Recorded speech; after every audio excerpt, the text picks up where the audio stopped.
welcome to NPTEL MOOC on Fiber-Optic Communication Systems and Techniques.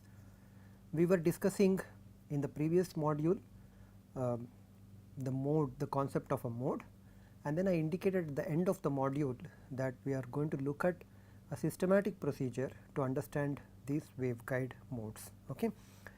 There are a couple of assumptions that one talks about or one makes when we start understanding the modes of a waveguide. The waveguide mode or the waveguide structure is assumed to be uniform along the z axis, okay, and the cross section could be any irregular cross section, but the cross section would remain the same along the z axis. So, that is what we mean by when we say that the waveguide is uniform along the cross section. For simpler treatments, we will also neglect any material losses. So, all of the materials that our waveguides are made out of are considered to be lossless. These two assumptions are of course very unrealistic, because you have in many situations a requirement that your waveguide needs to be bent around. Okay. For example, in integrated optics you may want to connect your input to multiple outputs. So, in which case it is necessary that you use couplers, and those couplers have to be spatially separated by bending appropriately at appropriate angles. Bending of the waveguide at appropriate angles. So, clearly this assumption is unrealistic, but it is sufficient for us to actually that assumption what we use in understanding the modes of a waveguide is because it is mathematical simplicity. So, we do not want to complicate our analysis by allowing the waveguide to be non-uniform. Moreover, we do not want to allow the cross sectional variations that naturally occur when you manufacture a fiber or fabricate a waveguide to actually cloud our understanding of the fundamental transmission problems. So, purely for mathematical simplicity we are going to neglect any of the non-uniformities that might appear, and for the same reason we are also going to neglect the losses. Okay. If you take advanced courses in waveguides, you would know how to incorporate the non-uniform waveguide structure as well as losses and many other things that you may not really like to consider in the practical waveguide.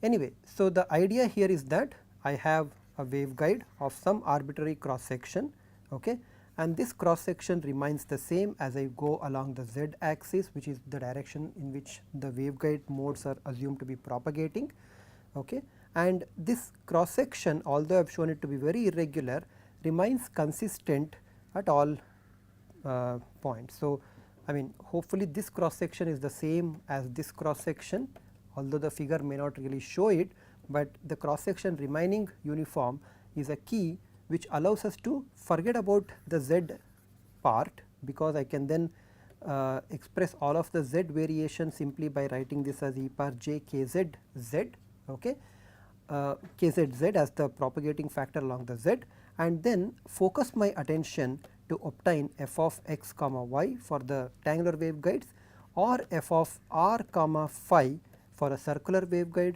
or in general f of u comma v for a general cross section or general coordinates u v and w. So, these f of u v or f of x y, appropriately f of r phi, are called as the modes of the waveguide, and this is the mode that we are trying to find out. Okay. So, modes of the waveguide, this is called as modal analysis. So, the procedure that we are going to follow to obtain this f of u comma v or f of r comma phi or f of x comma y is called as modal analysis of the waveguide. So, did you understand why we removed any z axis from our discussion, or rather we assumed z axis discussion to be in the form of e power minus j k z z? Because we have assumed the waveform, the waveguide to be uniform along z axis and mode propagating along z axis. So, mode propagates along z axis. Okay. So, what is the systematic procedure? Well, the procedure seems to be quite straight, or is actually straight, not really complicated, but of course, the actual calculations may become tedious and complicated, because if you allow for very general cross sections to consider. Okay. The idea here is that I know that electric field actually has two components, right. So, I have what is called as a transverse component and then I have what is called as a parallel component. The parallel component is the component that would be along the z axis for the case that we are considering, or in general it would be the component that would be along the direction in which the waveguide itself is extended. Okay. And this ET corresponds to the transverse components, that is components which are in the plane that is transverse to the direction of the waveguide. So, in the general case UV are the transverse coordinates, W is the parallel or the longitudinal coordinates. So, ET will be a vector in the U and V plane, whereas having components U and V, and E parallel will be a component that would be along W direction. Of course, it is important to realize that the transverse component could be function of all three coordinates, right. So, it is not necessary that the transverse coordinate be a function only of U and V. Of course, this coordinate dependence is on the W axis is what we have captured by writing as e power minus j k W times W. So, we do allow for dependence on W, but we impose a specific dependence on W in the form of travelling wave. So, all the components that are there as the electric field and the magnetic fields can have transverse components or can be separated into transverse components and the longitudinal component, and each of those transverse components and the longitudinal component by themselves can be a function of all three coordinates U, V and W, but along W, which is the direction of the waveguide, we impose a very specific functional form which is e power minus j k W times W. Okay. If you are confused by U V W, you can replace U V W by x y z and work with planar cross sections to simplify your understanding, but it is not really necessary to think always of the Cartesian coordinate system, right. The electric field we have decomposed into transverse and parallel components. We will similarly decompose H fields also as transverse and parallel components with the same remarks that go with the electric field. So, the first step is to understand that you have E and H and then choose a coordinate system, okay, in such a way that your life becomes simple. For example, if the waveguide happens to be an optical fiber which as such has a circular cross section, then choosing a coordinate system x, y, z will be a very big problem for you, because the analysis becomes very difficult as x and y components couple to give rise to r and phi components, or rather the components E x and E y will be in a very complicated manner depend on x y itself if you were to analyze them in the circular cross section. So, it is always better to choose a coordinate system in which the analysis actually becomes quite simple. Okay. That itself is an art, but luckily we have had a literature of about 100 years to guide us. So, we do have standard coordinate systems, and if your problem happens to be not falling into any of the standard coordinate systems, then good luck to you. Well, there are ways to get around that problem, but that is not our concern here. So, the first step would be to choose a coordinate system which is simpler for you to work.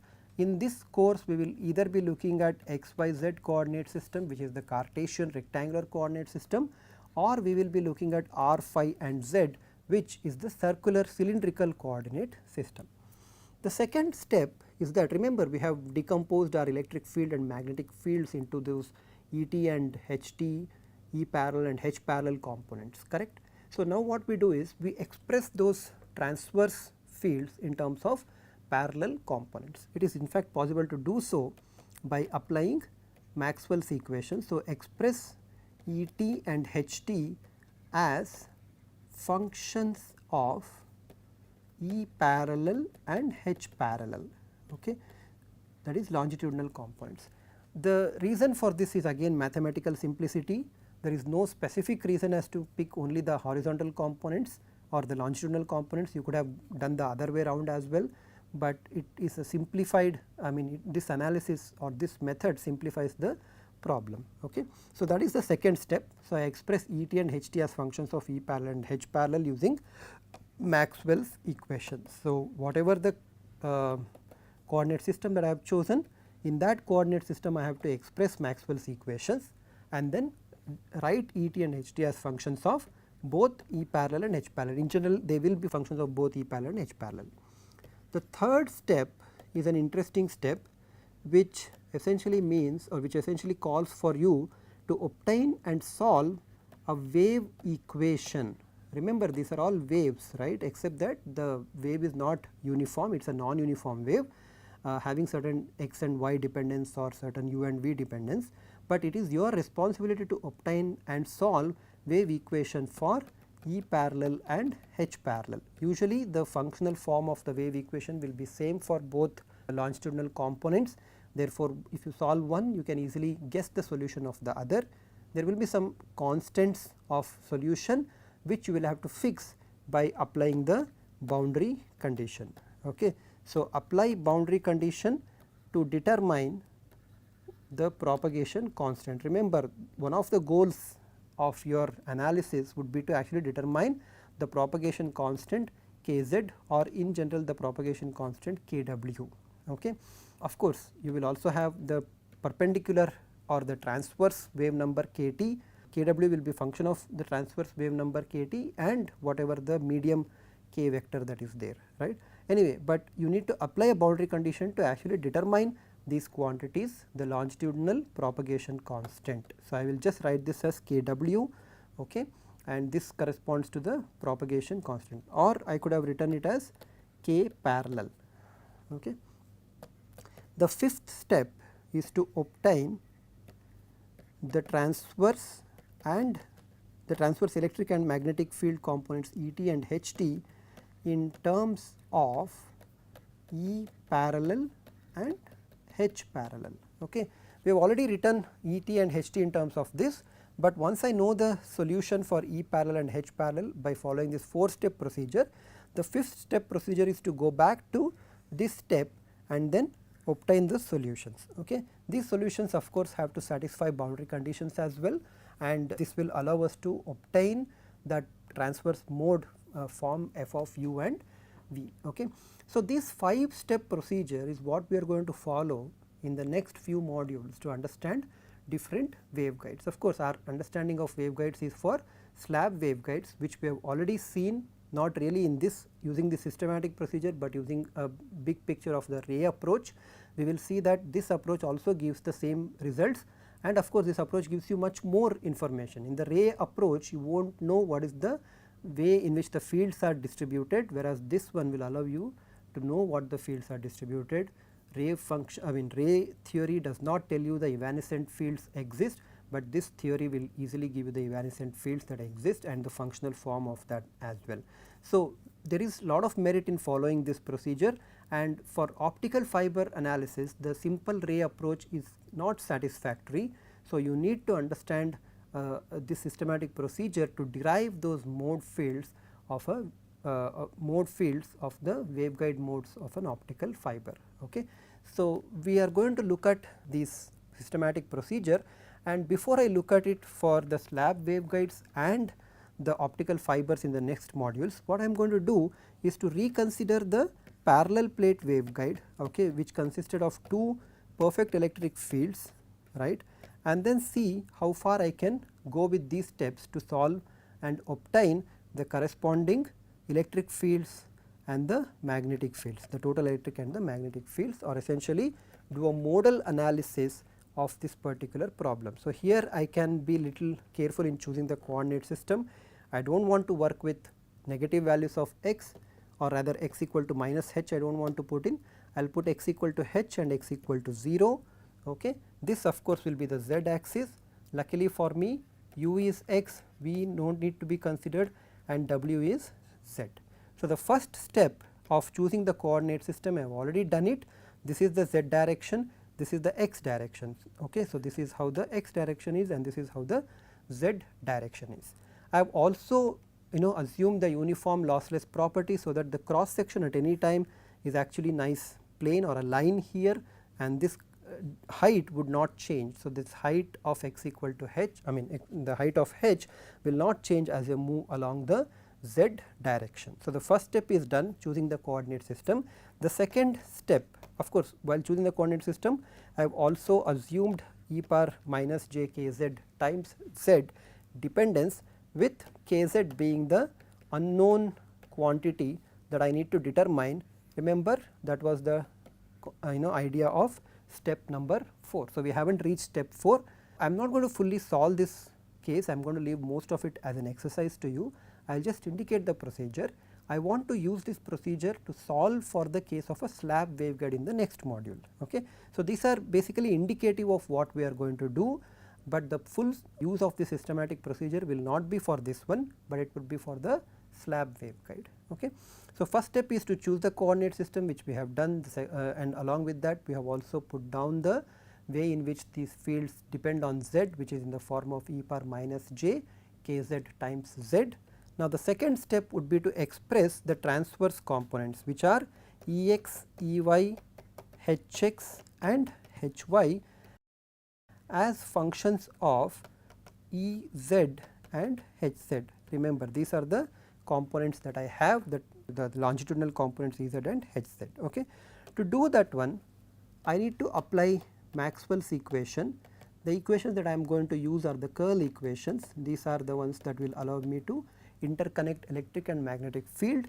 In the case of a free space medium that I am considering between the two parallel plate, between the parallel perfect electric conducting surfaces, this would be the curl expression and this would be the expression for H. No current exists in between, therefore, this is simply j omega epsilon naught. I am also assuming that the medium in between the parallel plate waveguide is a free space medium. So, what I get is this expression, correct. This is in the frequency domain or the time harmonic expressions. Now, what is curl of E? Curl of E is basically obtained by obtaining the determinant of this matrix, which will be Ex, Ey and Ez, right, and obtain the determinant of this one, that would be x hat del Ez by del y minus del Ey by del z minus y hat del Ez by del x. Since I am going to anyway take the minus sign later on, so I can actually rewrite this as del Ex by del z minus del Ez by del x. The z component of this field will be del Ey by del x minus del Ex by del y. Okay. This should be equal to minus j omega mu naught x hat Hx minus j omega mu naught y hat Hy and then minus j omega mu naught z hat Hz. Okay. I do not really have time to carry on this analysis in this module. So, what I am going to do is to take this step in the next module. Okay. It is not, the problem is not finished, because we are just at the point of solving the step number 2, where we are trying to express the transverse field components, but these expressions will also be useful for us to discuss the slab waveguide, which we are going to do it in the next module. So, we are going to use the systematic procedure to complete the problem for the parallel plate waveguide and then use the same expressions to see how we can obtain the modal solutions for the slab waveguide as well. Thank you very much.